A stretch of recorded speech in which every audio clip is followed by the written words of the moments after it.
Hi everybody and welcome to Heel Heat. This is our Ring of Honor show for the week. My name is George Coles and I'm riding this one solo, people. Let's get right into it.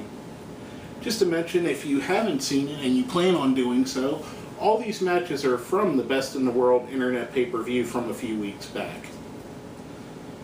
Now we're going to go right into it. The first match is for the TV title, Jay Lethal versus Jimmy Jacobs versus Matt Taven.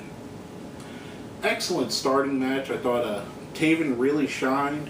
A couple episodes back, he had put on a bad match, and this, I don't know if it was the level of competition that he stepped it up to, or if he's just improving that much.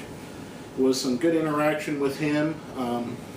One of the Hoopla hotties, Scarlett, got in there, got her shirt taken off, which is always good, even though it was pixelated. The other Hoopla hottie, which I forget her name, it was the first time she was more of a muscular built woman, came in. They tried to get a screwy ending, but it ends up Taven winning anyway. A great match, great hot opener for the show. Then we go right into our tag team title match, which also, all three of the matches involved members of Scum. If you recall, Scum pretty much won the rights to get these matches in Best in the World a few months back.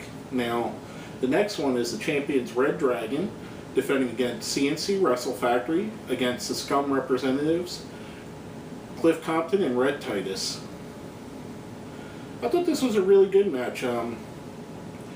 As you guys know, if you've watched our Ring of Honor shows, and I think I've mentioned them on other shows even, I'm really impressed with Red Dragon. I think they're one of the best tag teams in the business right now. They're right up there with the Briscoe brothers, and pretty much that's it. Bad Influence is the only other one I could think of that would that could hang with that. Generation Me, the Young Bucks, great tag team on the indie circuit. But this was an awesome match. Cedric Alexander and Caprice Coleman don't disappoint. Titus and Cliff Compton, they're really good. I think Red Titus is severely underrated, and he doesn't quite get the opportunities I think he should. Cliff Compton is an awesome wrestler, and he started his first national prominence was as a tag team wrestler. And this match didn't disappoint. Red Dragon picks up the win in kind of a cheap fashion, and I think they did that to remind the fans that Red Dragon are heels, because a lot of people are cheering for them.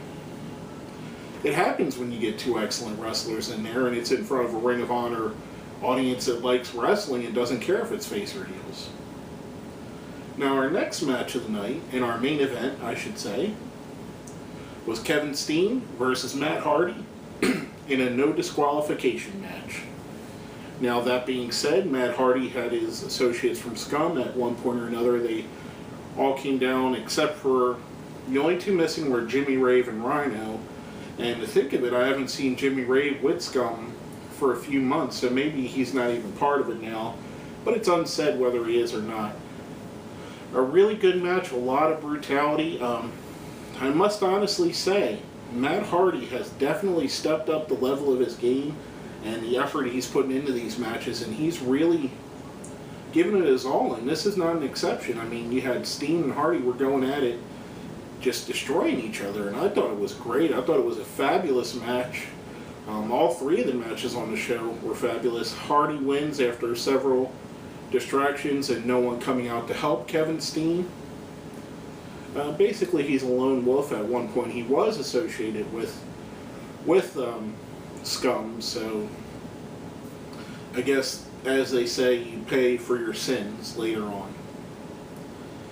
Now, before I review the show, there's something I wanted to talk about, and it's going to be a little bit out of continuity because they had the next 4 weeks taped. Now, coming out of the Best in the World, we had Jay Briscoe and Mark Briscoe wrestling each other, and Jay won.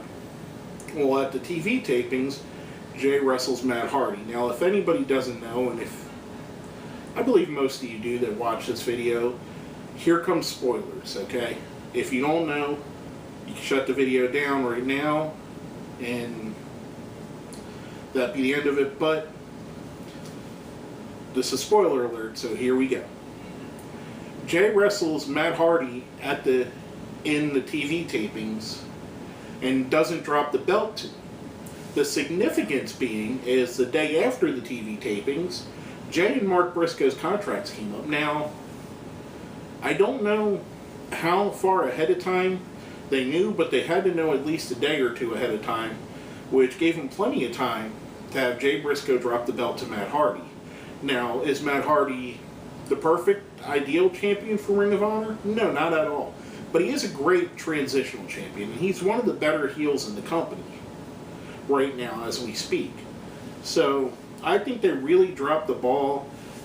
It forced Nigel McGuinness to strip Jay Briscoe of the title for his quote-unquote injuries, which I don't know how much of this is working the internet or not, because Jay Briscoe put out a promo that was shown on Ring of Honor's website and on their YouTube page after he supposedly was out of contract. And the rumor is that the Briscoes are going to WWE, which they probably should have went 7 years ago. They're that good.